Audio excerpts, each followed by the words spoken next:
This is the Power Producers Podcast, where we are refining and redefining the sales game. Rule number one is you have to believe in yourself. You're the only one who doesn't think you belong in this appointment. The prospect has already validated your existence by scheduling time with you.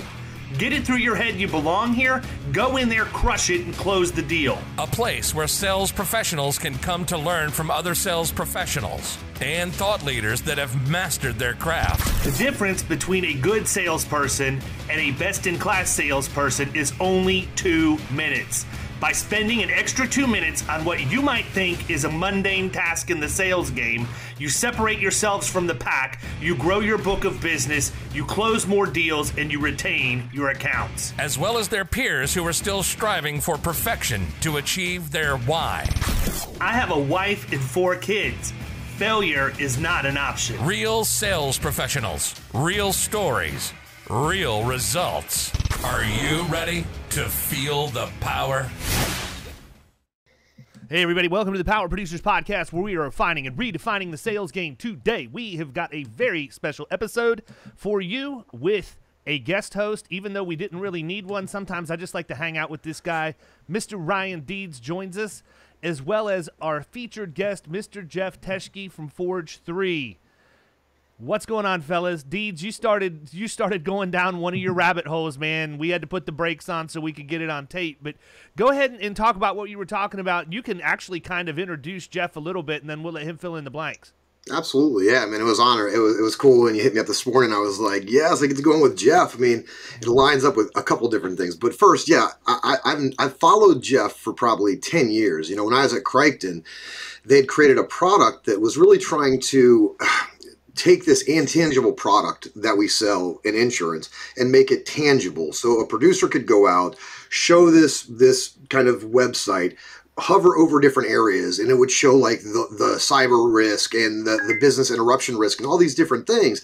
And I thought it was awesome. And so, you know, and then obviously we've thought about engaging Forge 3 at the different agencies that I've worked at to come in and build websites. You know, being on the other side of that now, I can understand where we should have gone and what we didn't do.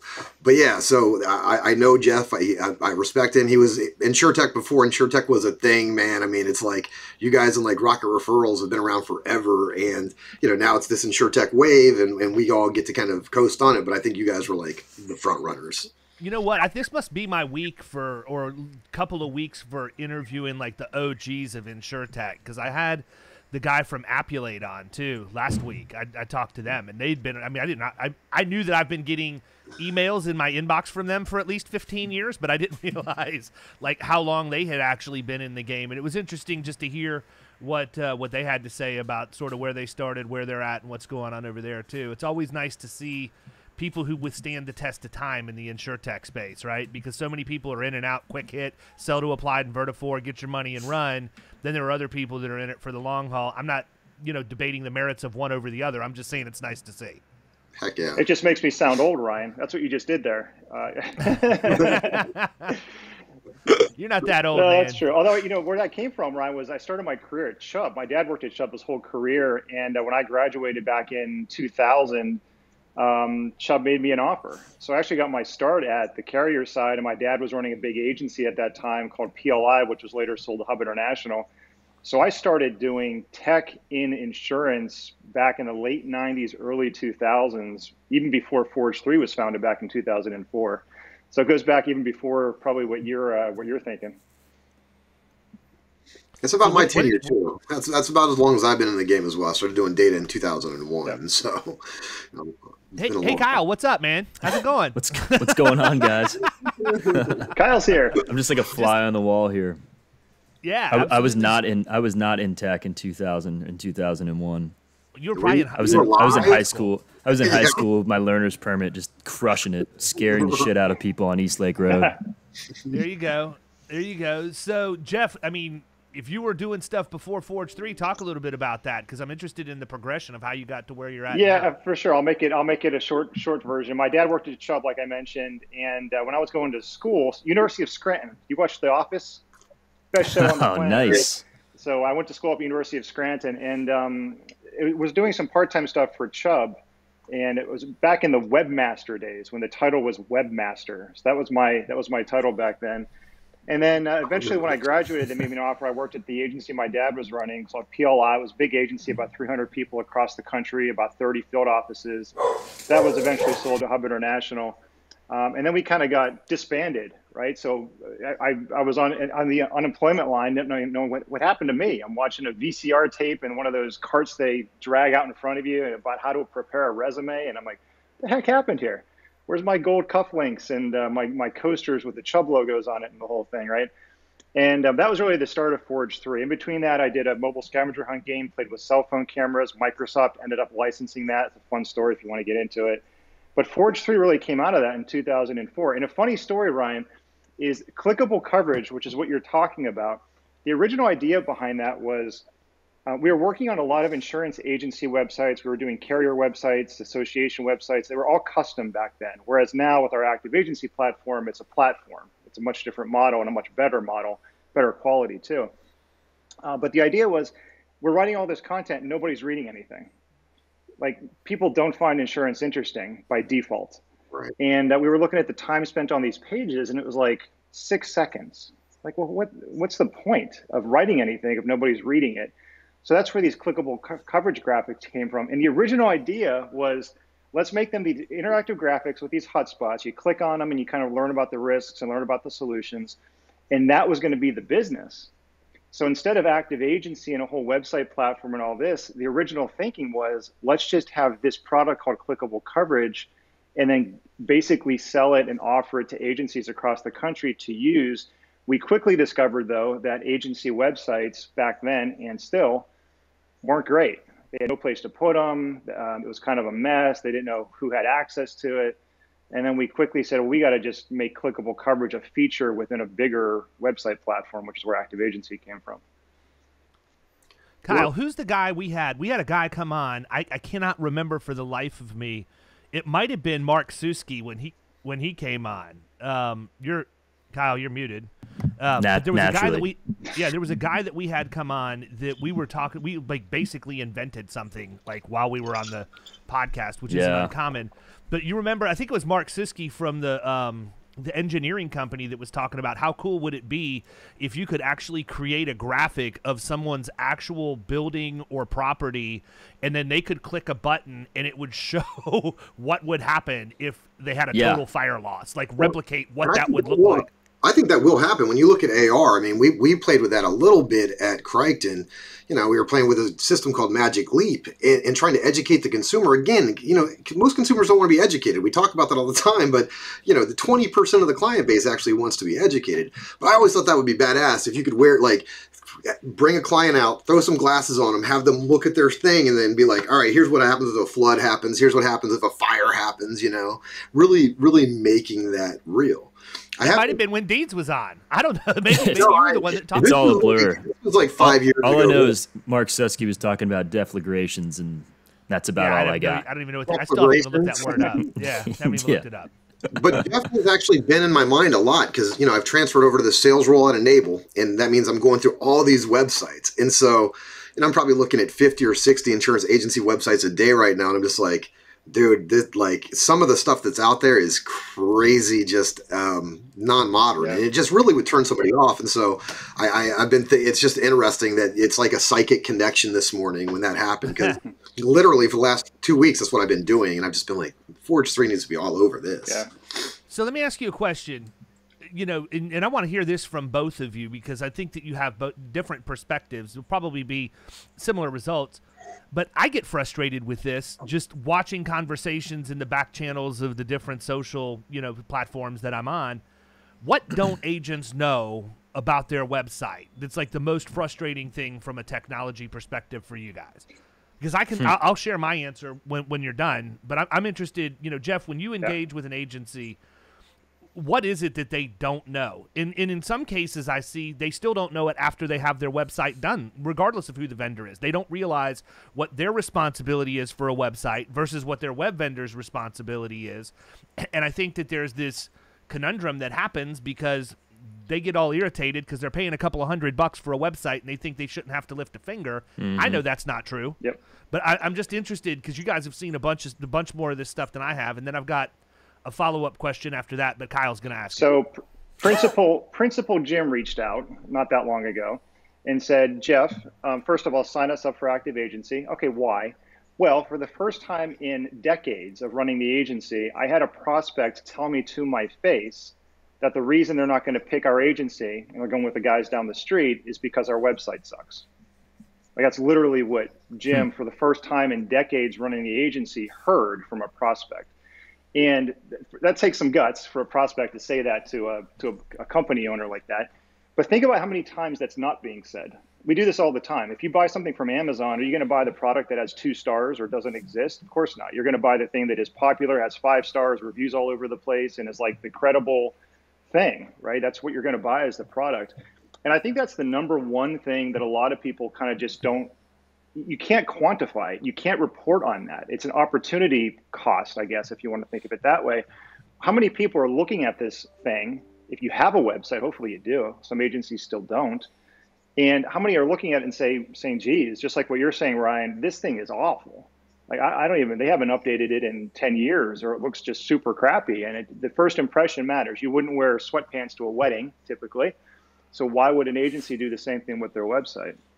I think that's the number one thing. And then, of course, there's different layers of that, David, right? So you get into it. So once you kind of understand that first impression matters, and you got to show up and be visible and show up in Google, and you know, people literally spend 0.2 seconds making up their mind about a company looking at their website. 0.2 seconds. It's not a lot of time. But then you go a level deeper, and it's like, all right, if you have the website, what kind of tools do you have built into it that you can use? Do you have video proposals, or what you were talking about before, clickable coverage, these interactive graphics, or just personalization features? And do you have forms, just easy contact forms, quote request forms, service center forms? And then the more you use that, obviously, the more value you get out of the thing. Whether you're spending $1 or you're spending thousands of dollars, it's the more you use it, the more return you get out. You wouldn't buy a car and let it sit in the driveway and say, I'm not getting the value out of the car I just bought. You kind of have to drive the thing around a little bit to maximize the value of it. So I think it depends on this. There's a spectrum there. It's funny you said that, because that's the exact same analogy I use every time. You can buy a Lamborghini and put it in your driveway, but if you don't put gas in the tank, where do you expect it to do much? That's right. Right. Yeah. I think that's an interesting point too, real quick. Sorry, Ryan, about the clickable stuff. It's like, even if you think about non-related to what we're talking about here, like if I'm scrolling through Facebook or Instagram or whatever, and I see a long ass post, 0% chance I'm reading that. Like, if it's short, quick, or if it's something you can click on, I think that's totally a leg up. And what's interesting is looking at the stats on this. So the average time on an agency web page, take a guess at what you think it is across. We see 1,200 plus sites now. 37 seconds. What do you? Oh yeah, I was gonna say less. I was gonna say like 15. What do you think, Ryan? I think about that, but between that 15 and 45 seconds, yeah. It can't it's be closer more. to 10, which is almost like no time when you really think about it, right? And what's interesting is when you put something interactive like clickable coverage, or a video, or something that engages people more than just a bunch of text, we've seen it go up to over 6 minutes with clickable coverage specifically. Wow. So. And you think about it, you're like, well, why is that? Because you're making a game out of it. You're gamificationizing the thing that you're trying to talk about, the insurance coverage, and you're trying to make it interesting and relevant to people. And so it absolutely works, but you can't just put a bunch of text, whether it's on social or whether it's on a website or in a brochure or a trifold or a PDF or whatever you're sending people.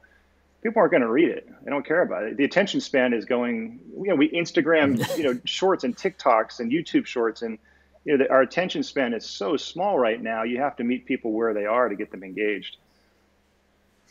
Yep. Ryan, real quick, go ahead. I want you to answer that question that I had originally asked. Well, I think it's the main thing is trust.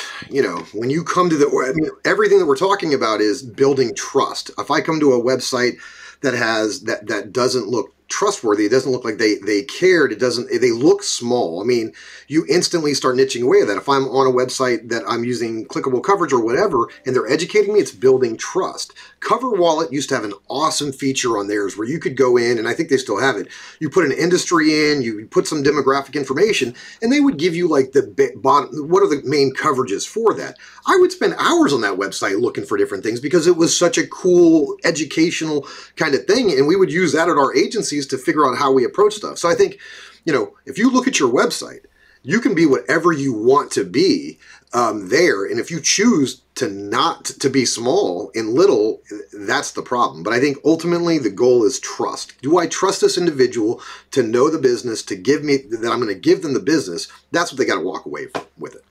Yeah, and I tell people, you really have two resumes that people look at before they're ever going to reach out to you. Your website is certainly one of them, and your LinkedIn profile is the other one. If you're in a professional capacity, people have the ability to vet you before they ever reach out. And it's interesting. You're 100% on point about 20% of the people want to be educated.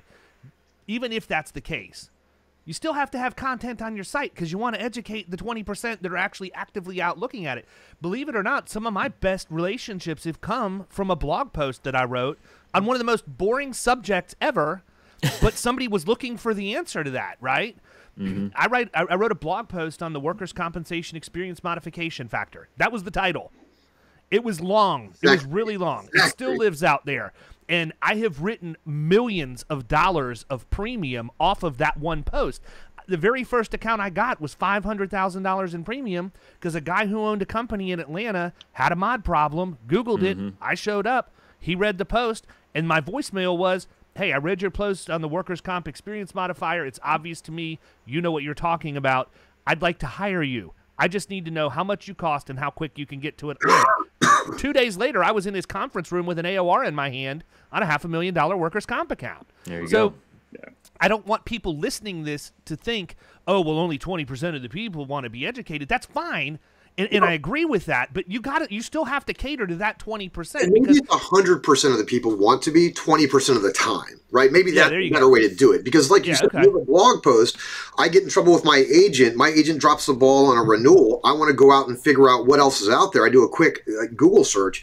And if I'm brought to that, now that builds that trust. I mean, so, again, like you said, you don't want to take that and say, oh, only 20%. But everybody kind of wants to know when they want to know it. And so if your content's out there ready for it, it's just a narrow margin. Inside an agency, I think large commercial accounts really want to understand total cost of risk and all that. That's kind of what I was talking about. Yeah, 100%. And I agree with that. And that goes back to what I say all the time. One of the biggest gripes that I hear from agency principals is, oh, I'm paying this money every month to have a website. You mean I have to actually go out and create some of the content and put blogs on there and everything? Yeah, you do. I mean, you pay rent for your building, but you still have to show up for work every day to be able to generate revenue. Right.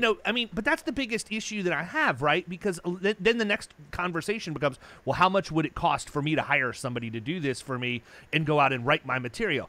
It's not the same thing. Big mistake. Yeah. Big mistake. You have to write and create your own content because that content's going to resonate with the right people 100% of the time. The people who aren't going to want to do business with you, or they form an opinion on you based on your position or your writing style or whatever else, you're not going to have a good relationship with them if you deal with them face to face. I love it because I can invest the time to put content out there, and once it's there, it's done. I've got a salesperson working for me 24/7, 365, and I want to get as many salespeople out on the internet as I can. And you can't outsource it. It's like outsourcing this interview. Are you going to have somebody stand in for, you're going to hire ABC podcasting company to come in and to ask questions? You can't outsource this stuff. Right. Stuff that performs well on social media is always behind the scenes content. Blog content would be the same way. It's just the way that it is. I mean, just a quick question for you.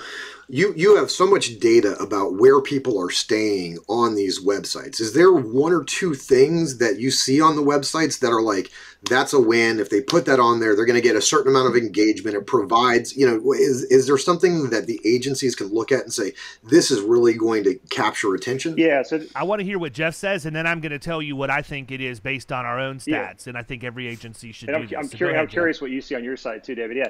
So we have about 1,200 clients right now. so you can kind of see across. That's kind of the data set, if you will. So the most popular pages, which we would call opportunity pages, homepage, obviously, that's where a lot of people hit first. But the About Us page is actually up there as usually number 2, which is interesting.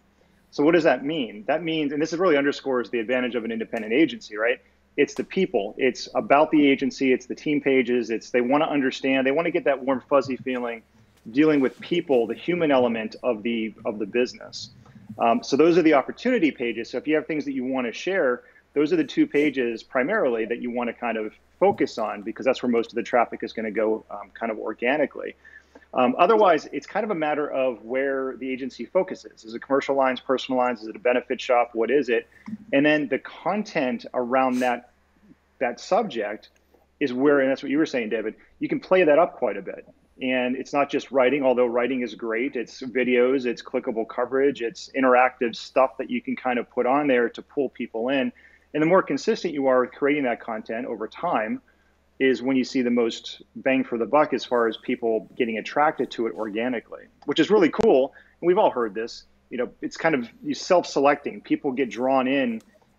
It's a sales force without having a sales force, and it just works for you. But it does take some time. Can I ask one follow-up question? So on the About page specifically, right, because I've been looking at these quite a bit, is it your guys' opinion that it's good to have the leadership team and the staff, to have just the leadership team, to have everybody? I mean, when you're looking through that lens of humanizing the experience, because that's really what you're talking about, right? That authenticity, trying to get authenticity. What's your opinion on how deep do the agencies go down that level? Well, it obviously depends on the size of the agency. I mean, we work with scratch agencies of 1 person up to global brokerage firms that have hundreds. So I think it depends on that. But I think in general, our recommendation always is to show the human element as much as you can. And it's not just team member pages and bio pages, but sharing photos behind the scenes. Are you going out? Are you doing volunteer missions? Are you doing parties? Did you hit some milestones internally? Those types of things too. You want to share that because that differentiates the agency from all the other agencies out there, because a lot of folks aren't doing any of this. True. And it also definitely differentiates against direct writers and, the Geicos and all the others out there. You got to play off that advantage. So I think the more that you do that, the better. And sometimes I think there's this, and I've been in this position too, because Forge 3 was a tiny little company getting started. It was me and like 1 person part-time. We're still small, but we have a couple dozen people now. But back in the day, I was worried. Well, what if it's just me and a person? Like, does that make us look bad? Does it make us look too small? I don't think so. I think you kind of put it out there and you show that you're the expert and you're the thought leader in this content. And I think that gets past any kind of insecurities of being too small, for whatever people are looking for. I think I can tell you from what HubSpot tells us, one of the most, if not the most, outside of the homepage, viewed pages on our site is the tabs that we have for pricing, right? And I will admittedly tell you that it is not where it needs to be right now. We just went through an overhaul, and when you go there, it's just the quote form for the time being. But everybody's attracted to that because they want to know what we cost. And so if I can go in there, and my goal over the course of this week is to get the content up that dives into total cost of risk, why insurance isn't the only cost that you're getting into, and use it as a chance to take a highly trafficked page to educate people truly on what we do that's different in the insurance marketplace in terms of our thought process. That is probably actually the same content that Jeff's seeing in some cases, not just from the human factor, but to really educate people in the About Us section of the firm. It's just when we have that pricing tab at the top, by far, it's a huge buying signal for us. It's in our lead scoring, and HubSpot is one of the top scores that will give a lead that is going to our website. So that's what we see here. But I need to... the content around that doesn't obviously need to be click here to get a quote. That's a horrible experience when somebody gets there. We're gonna build that out. I'm just trying to figure out what that architecture looks like in my head for how it's gonna read. Gotcha. Kyle, you had a question? Yeah, well, you kind of answered it right there at the end. I was going to ask so the pricing tab is right now a fillable form, and they can go quote it. And you were talking about just adding content to that around the total cost of risk, so it educates them a little bit, and then they can fill out the form, or you still haven't really totally figured it out yet? Yeah, no, I mean, we'll have like a button or something to go get a quote. Yeah. I don't want to have the form embedded on the page with all of that. I'll put some sort of engaging graphic, probably a video or whatever to keep people on there. But, Right. you know, if we can get them engaged right out of the box, and like, oh, wow, I've never heard this before. Let me read another sentence. Let me read another sentence. Yeah.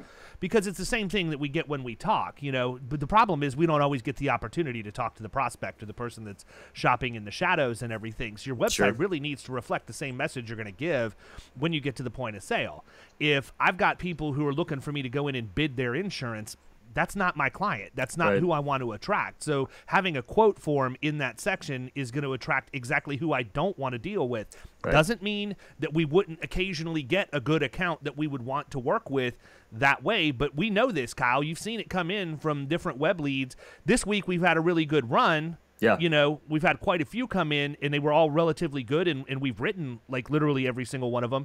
But then there are weeks that come through, and it's like the single-person general contract. Yeah, just absolutely ridiculous. And so we actually have a graphic we created that's who was our client, and it says, you know, by percentage. It's people who, you know, want to get better and understand they have a problem, people who are good but want to take it to the next level.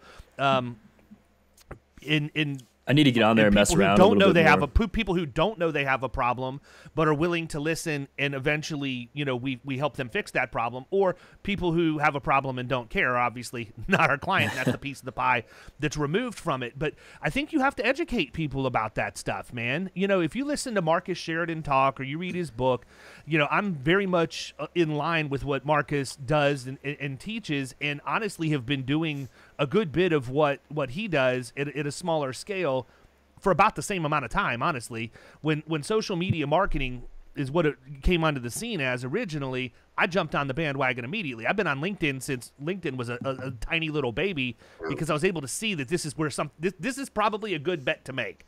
Probably going to be a good place in the future. Little did I know everybody was going to see that and then automate it and turn it into bots and turn it into a massive cesspool if you allow it to be. But, you know, I really think that going in and having the right messaging behind each of those, whatever the place is that they go, make sure that the messaging is rock solid. I mean, that's a long way to say that. And also, I've got another question for Jeff too, man. I didn't mean to interrupt you. No, I was just going to say just very quickly that I think it's okay also to tell people, prospects, who you're not a good fit for, right? I think that's kind of what you're saying. Is you can very easily say, I think it's scary for some people, right? Because you're saying, you got to be, you have to be confident in who your core audience would be, who's going to be a great fit. So you could say, you know, if this is you, we may not be the right fit. If you're looking for the absolute cheapest premium on the planet with subpar coverage, and you might get hit hard and you might be wiped out financially or whatever, we're probably not a good fit. If you care about the value of the insurance and being well protected and et cetera, then we're going to be an awesome fit for you. And it kind of weeds out some of the tire kickers that you might be getting through on the forums now, on that page that you're talking about on the Florida Risk website. And I think that, you know, when you talk about that, though, all the things that have to go in for them to be able to define that, agencies get stuck, right? I mean, a good agency has a defined client, and they're willing to turn down business because they know it either can't scale or they can't provide value to that. But it takes a pretty self-aware agency to be able to say that, you know, and that was always the challenge with that. We don't want to turn anything down, you know. Well, yeah, you do actually. You want to turn a lot down the stretch. But so I got the website hooked up. I'm an agency. I've got some interactive stuff on there. I mean, do you guys help drive traffic to that? I mean, I'm an agency. I don't want to spend all this time and energy on doing this. You know, even now as I'm doing like marketing, it's just blowing my mind how much crap is out there and who to trust and how much time can be sunk into this stuff. And so, I mean, I guess there's two parts to this. First, what drives folks to that website the best in your experience and with your data? And then secondly, you know, do you guys help facilitate that, or do we hook up with like a HubSpot, stuff like that? Yeah, it's a great question. So most of the time, so if the website's built the right way, you're likely going to see a nice increase in where you're showing up within Google and other search engines. Because you have to remember, a lot of insurance agency websites are behind the times, aren't built the right way, don't have things like schema markup for location pages and multiple location pages if you have multiple locations. And there's a lot of behind the scenes stuff that goes into rankings, including 5-star reviews. Does the agency have a lot of 5-star reviews? That sort of thing. So just by launching a website, typically we'll see a nice improvement in where agencies rank because of the stuff that's built in. The other piece of it, of course, is you can be as proactive or as reactive as you want to be with this stuff. So if you're producing content on an ongoing basis that's unique to the agency, not just boilerplate, generic content that gets spread out across a bazillion websites and it's all the same, that doesn't really do much to help search. But if you're creating unique content, if you're taking the Marcus approach and you're answering questions, what questions are you getting? You're answering those questions, you're posting that consistently. That's going to obviously help with the traffic that you get because Google's looking at that and saying, well, geez, most insurance agencies aren't doing anything. Look at this one. They're creating this really valuable content that's resonating with people. But I think outside of prospects, there's also another side that gets overlooked sometimes, which is your existing clients. So you have clients and the website has or should have as many tools for them as it would for prospects. So when you think about a service center of some sort, or are you tapping into the agency management system? Are you giving them some ability to access whatever they want to access? Or even if you're not doing that, just giving them the option of starting a claim or starting the process to request a certificate, like basic forms on the website, I think is also really powerful. I mentioned video proposals before. Even though we call them video proposals, and for those that may not know, it's you can record your screen, record your webcam, and it creates a password protected page. You can send that to your prospect or client. But notice I just said or client. So before the renewal happens, you can use the same tools to get in front of folks. And I was just talking with an agency owner yesterday, and it's really cool. You mentioned Rocket Referrals before. So she's using Rocket Referrals plus us, Forge 3, for her active agency website. And she has an automation going out through Rocket Referrals 45 days prior to the renewal with a link to the policy review form on her active agency website. And she actually, just before we started recording, she sent me an email with the conversion rate on that. So far since December, she sent out 643 emails. Remember, automated emails, 45 days prior to renewal, and it has 212 responses on those. So if you do the math, that's about 33% that these clients of hers are filling out a renewal form, basically identifying gaps in coverage. So I think there's multiple sides to this. There's the prospecting side, and that's a lot of SEO, game and content and whatnot, and making sure the website's built the right way. But there's also the client side, which a lot of people overlook, which is just as powerful, if not more. And that part can also be referenced during the sales process. Because when you're talking to somebody, you can say, hey, by the way, did you know we have live chat on our website? Did you know that we have a client service center? Do you know that we have this, we have this, we have that? And it differentiates agency even before the sale's even made. So I think there's different elements of it. Thanks for that. That's awesome. I think that's a good point. I think that a lot of times the client side of it on the website at least gets totally neglected. We're so obsessed with bringing in new business and trying to market to them and what people see who are potential new clients when they click on our website that we totally just forget about the clients. So I think that's huge. So, what's the difference between your platform and custom? Why is your way better? Well, we started custom. And Jeff, let me preface this too, because the reason why this is a question is I'm hearing growing buzz from people that are wanting to move to custom sites, and I don't understand what the buzz is about. To me, having built websites myself in the past on WordPress, and people, by no means am I comparing myself to any website person that does this. I just did it enough that I understand how much of a pain in the butt it is to manage plugins and security patches and all of that stuff, and how quickly your site can go down if somebody who's not 100% dedicated to the web development of your site manages it, right? That's an easy check for me to write every single month because my time is worth more than what it would take for me to do that. Why in the world would people want to start messing with custom sites? A, I think it's probably more expensive. B, it's got to be much more to manage. Yeah, it's way more expensive. That's probably the first piece of it, which is the most obvious example is the price of it. And that's where we started back in the mid-2000s, beginning of Forge 3, we were doing customs. That's all we did were custom sites for $10,000, $20,000, $30,000 at a pop. And then you have to pay to host it still after that. That's just the initial building the house part of it. You still got to pay the property taxes on your house, if I use that metaphor. And it's the same thing. So yeah, I mean, I think the biggest difference is that obviously the cost, but then once you actually have it built, well, first of all, you got to create the content from scratch. You got to create the time too, Jeff. The time internally in an agency is so massive, understated. massive. Because I've built like 4 of these for the different agencies I've worked with, in operations teams that get together and discuss crap for 5 months about all this stuff. You lose so much time in that, and that's just it's hard to conceptualize. And you don't have any of the features or tools or sales tools or just all this stuff that's baked into a platform. You lose all of that. You're creating something. Sure, it's from scratch, and you can create whatever you want to create from that. But you're most likely not going to have video proposals built in. You're not going to have clickable coverage. You're not going to have Hello Producer, which is another one of our kind of cool things. But whatever's built into the platform that you end up choosing, you're going to not have any of that. So you're going to have this website that just sits there dormant and stagnant unless you're really pumping in a lot of effort doing stuff with it. Whereas the platform approach, it's always updated, right? So, in our case, we're coming out with clickable coverage graphics all the time. We have over 50 now. And those are we just say, hey, by the way, we have distillery insurance. Do you want us to add that to your page or create the new page on your website and it's all included and whatever?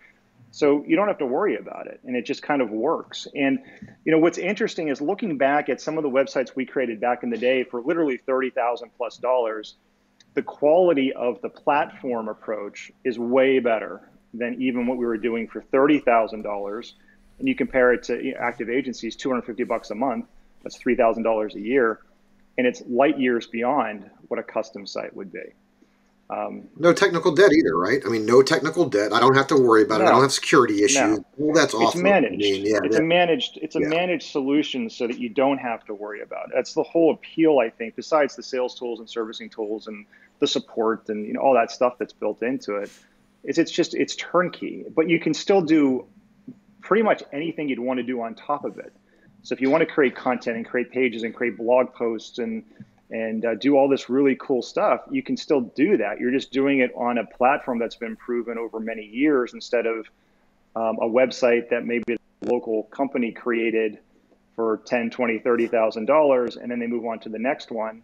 And if you want to do anything, you got to, they probably charge you by the hour. You still got to pay for hosting costs. You got to renew your SSL security certificate every year. You got to kind of just worry about it then and babysit it, which for most agencies and most companies on the planet, it's just not something that makes a lot of sense. Right. Talk to us about Hello Producer. That's one of my favorites. So that actually came from the agency I was working at that my dad was running. And we were talking to producers, and to your point, Ryan, we were building the website internally for PLI, the agency, and it took I want to say 8 to 12 months to build this website. It was such a simple site, but you get all these stakeholders and e-task force groups together, and it just took forever. You got to create the content from scratch. Anyway, what color is the button? All that crap. Yeah, it's just painful. I'm somebody probably like you guys. You just want to get stuff done. Let's get some progress, momentum. Let's go. Let's use it. Anyway, we were talking to producers, and they said, well, we're never going to send people to the website because we don't want to lose the relationship with our prospect or our client. We don't want them calling the 1-800 number and it ringing the front desk and then getting lost in the shuffle somehow. And so Hello Producer is a really cool but simple concept where you can put hashtag Jeff or hashtag Ryan or hashtag Kyle, whatever it is, at the end of any website link that you would send somebody. And when they click on that link, whether it's on social, in an email that you send them, whatever, it goes to the same website, the same page, except it personalizes the experience with your contact information. So a little thing pops up at the bottom right with your contact information, your picture, your phone number, your email address. Even the generic phone numbers that you might have for the agency throughout the website, those can be replaced with your direct number. So if you're on mobile, the person can tap it and it starts dialing your direct phone number instead of calling the front desk.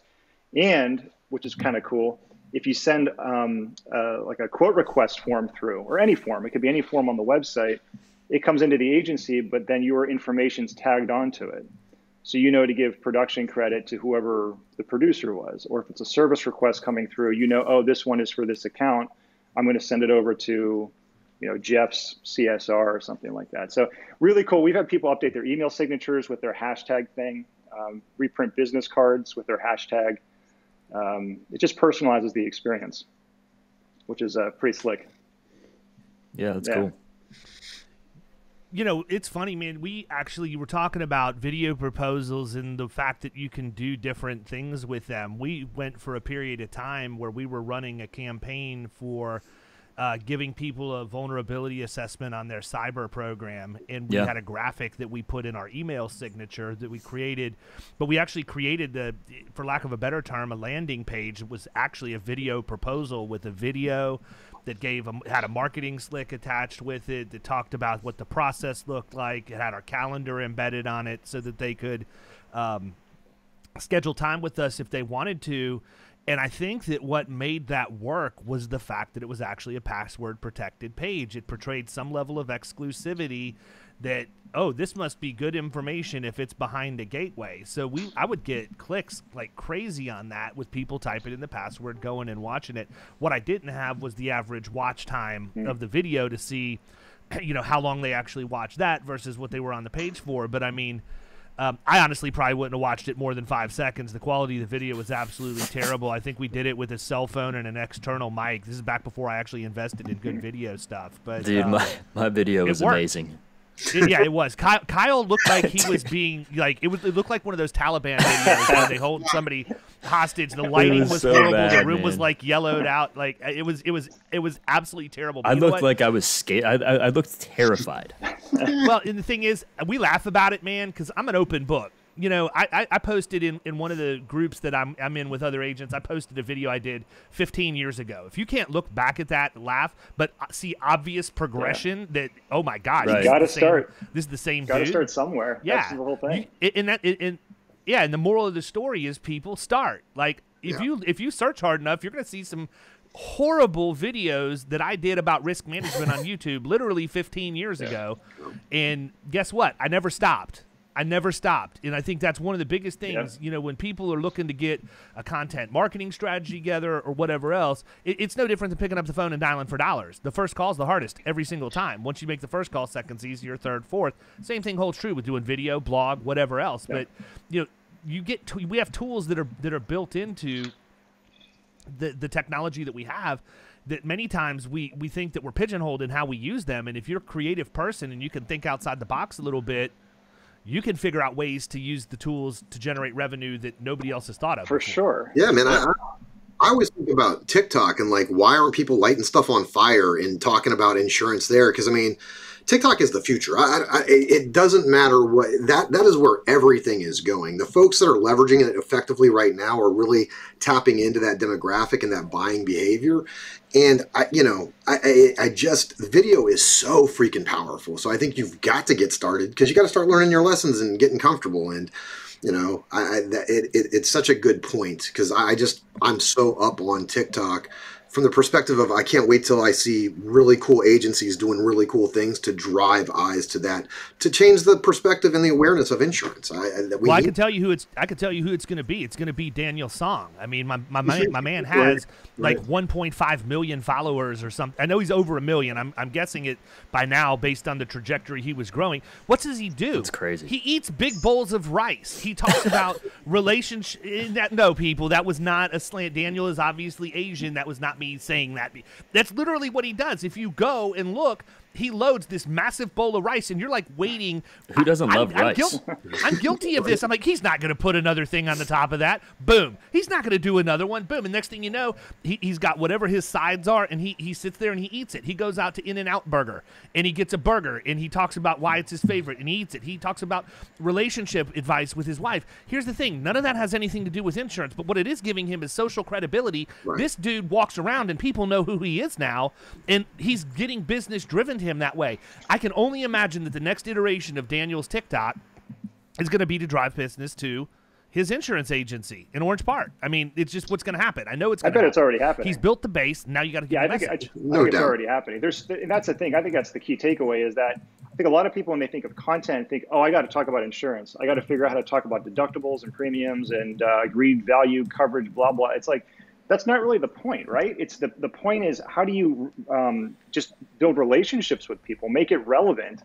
Like, you know, my wife was driving my car a couple years ago down the turnpike in Pennsylvania. A big piece of ice came off the truck, hit the car, totaled the car. Oof. there are so many insurance-related stories in that, but it's not just talking about insurance. It's talking about this thing that actually happened to me personally, to our family personally. My wife almost died personally, and you're making it relevant to people. And that's the key. And I think that's why video and especially resonates so much, because you can kind of visualize that you get a better connection going with people. And I think it's also, you guys know Derek, obviously Hayden, he uses our platform, and with video proposals, with video, he has a close ratio of 91%, 91%. And I don't think that would be the case if he was just sending an email. It's because that video component is a surprise factor for people. You have expectations that somebody has, and you're immediately kind of exceeding them. And it's a surprise. It's a delight moment for this prospect, which I think is why the close ratio is as high as it is. Is 91% good? Hell yes. Isn't that crazy? It's crazy when I heard that. Yeah. Come on, Hayden, step up your game. We're at 96 down here at FRP. Come on, man.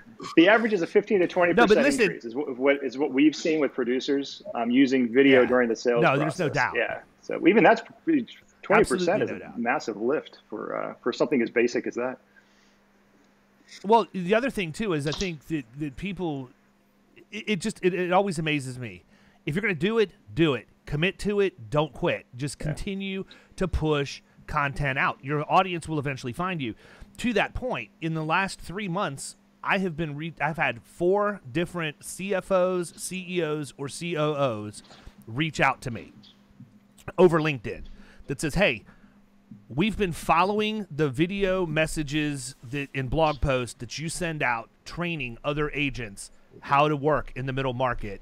And our agent doesn't think like you. Do you have an agent in our area, or are you able to write in our state so that you could come represent us, because this is the kind of representation we want?" Right. That content's not even for those people, right?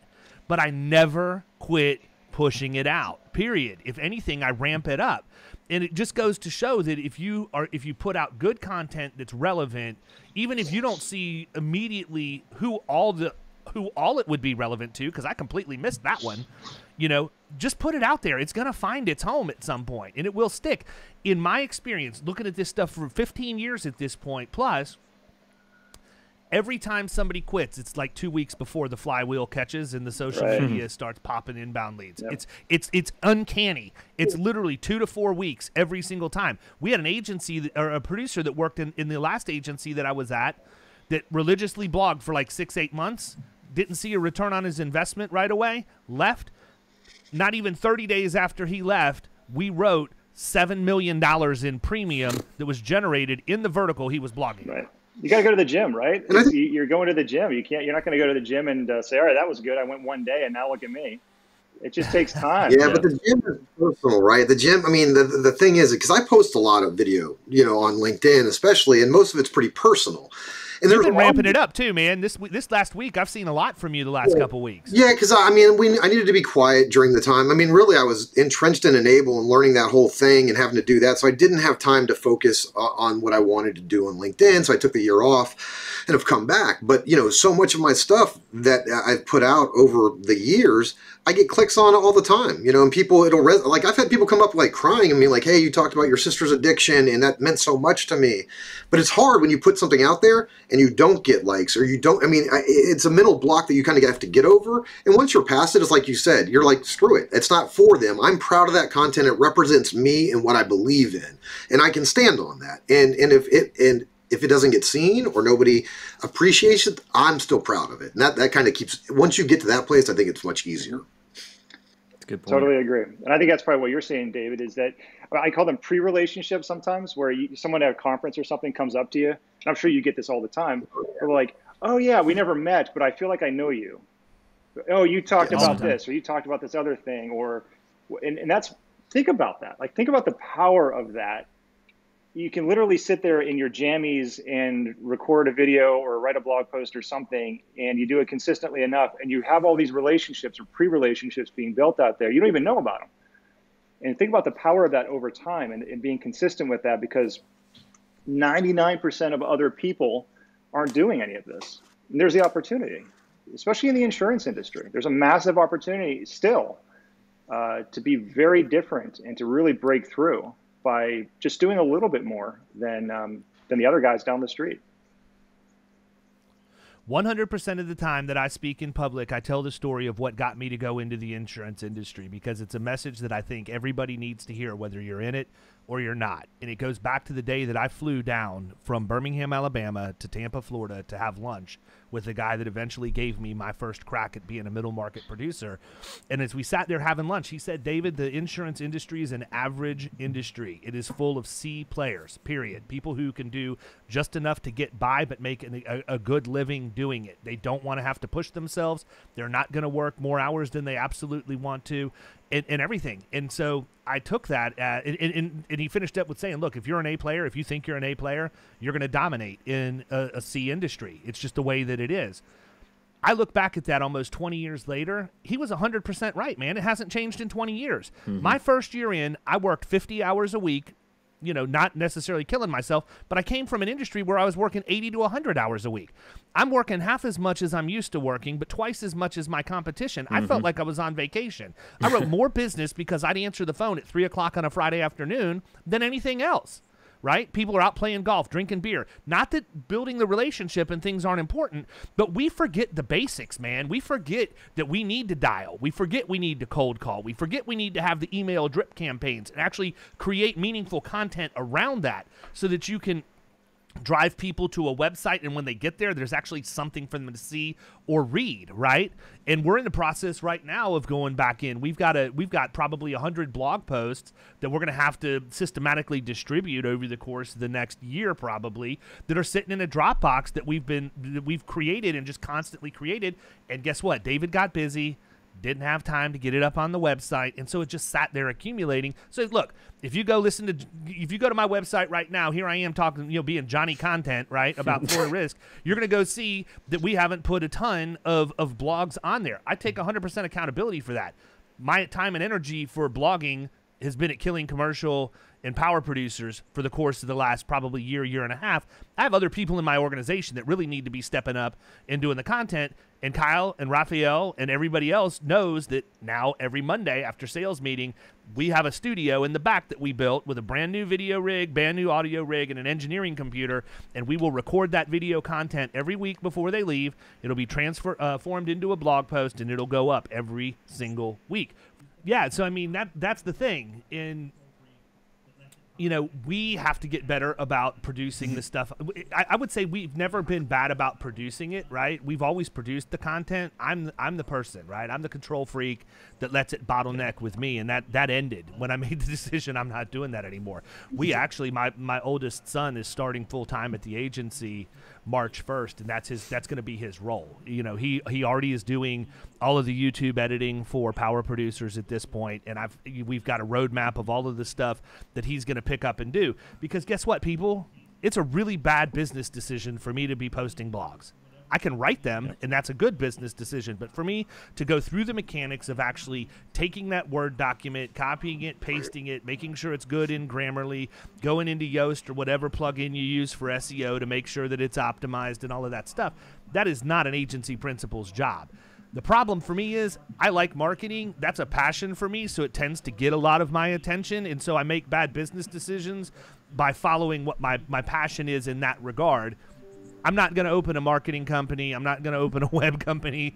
I've already resorted to being an agent for the rest of my career. I just need to focus on doing that and do what I preach and outsource the stuff to the people who are better suited to handle that stuff monetarily as well as skill set. Where you can't. It's not like you put $1 into some machine and it spits back $1.50 the next day. Do you know what I'm saying? Like it takes a certain amount of just, I know this is going to work and I know this is going to pay off and I know that it's going to eventually produce fruit, but it's not going to happen exactly right now. And I think that's a scary leap for a lot of people. I think that's probably the number one reason why a lot of folks don't end up doing it. Well, they can't see that return right away, right? And I mean, I think that they don't understand, like you said, that what you're actually building is a treasure trove of content that you can then distribute as needed and as you want to. And so I think that people get turned off by not having that instant kind of win with it, but it takes time. It takes time and consistency. So here's a way I think that you can combat that a little bit. If someone's listening to this saying, well, yeah, I don't know how this would work or if I'm in it for the long haul or whatever. I think if you just do things where you can answer questions that clients have and then create that database on the website, for example, wherever you want to put it, the website's a great place for it, obvious for SEO reasons and everything else. But then your team can start using that content even just to share it with clients, or producers can share it manually with prospects. So instead of just this magical post it and then magically all this SEO mojo happens and it attracts all this business to the agency, sure, that'll happen over time. But the immediate benefit, the immediate hit to the agency in a positive way could be just using the content and sharing it. We do this all the time on our, like we have a help center on our website, which is basically our kind of like a blog format. And we just post articles there. We answer questions and then but our team uses it all the time. Every day we're sending links to those resources to people. In addition to the SEO benefit of getting ranked better in Google and all of that. So I think that's another kind of an easier way maybe for some folks to think about it, especially to get started. Create a library internally that you can use to streamline your operations and answer common questions so you don't have to do it every single day on phone calls and emails and everything else. Absolutely. I mean, there's so much there, but I really think that from the tactical questions that Jeff answered, for me at least, it helps me understand as agencies are looking for guidance, what to at least help them know what's driving that. I think the about section thing was just a really great piece of information. I think that's a constant question for a lot of the firms that I've worked with is how much do we put there or not, and ultimately that humanization of them, using that as a differentiator, showing that culture, showing that spirit. That's kind of that focus is an important one to remember. Yeah, and I would add on to do that across everything, not just the website. Think about that on social. Think about in your emails that you're sending to people. If you're doing email marketing blasts and that sort of thing, instead of making it a boring newsletter or whatever, try to inject the personality of the agency. What's going on? Make it human. Connect those dots a little bit more, because most people don't do that, and that's where the opportunity is.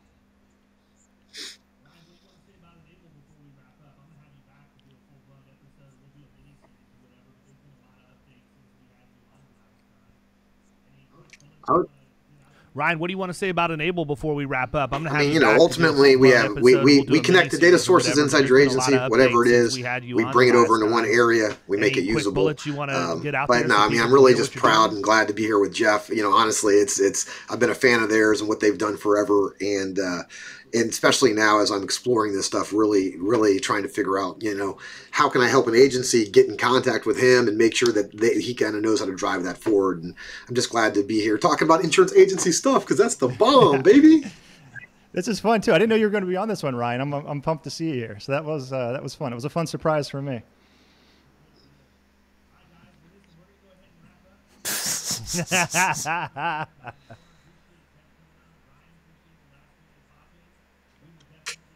Good deal.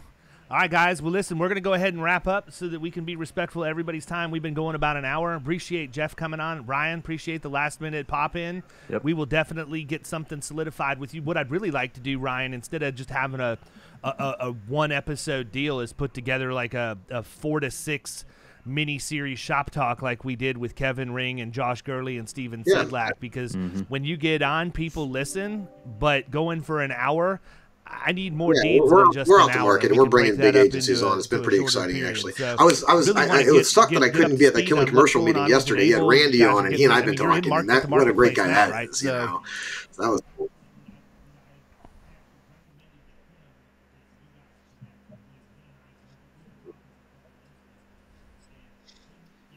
Randy is somebody actually that I actually recommended to him that you guys connect when he and I we've been talking for a couple months now, and we need to talk about that offline. We won't get into any more of that here, but yeah, definitely a great connection for you.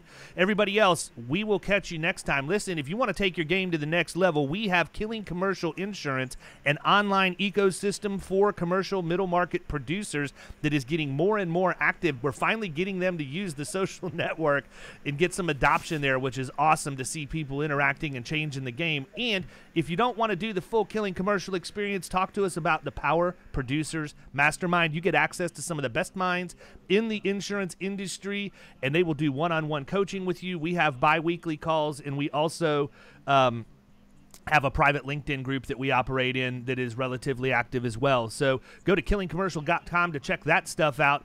And if all you want to do is listen to the podcast, we're cool with that too. Just leave us a review, please. There is no way in the world. We are getting almost 20,000 downloads a month at this point.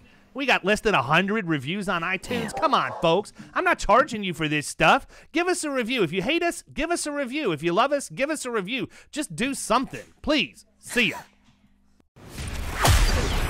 You've been listening to the Power Producers Podcast. You can follow Killing Commercial Insurance on Facebook and YouTube. And if you want to take your game to the next level, check out our book, The Extra 2 Minutes, and our website, killingcommercial.com.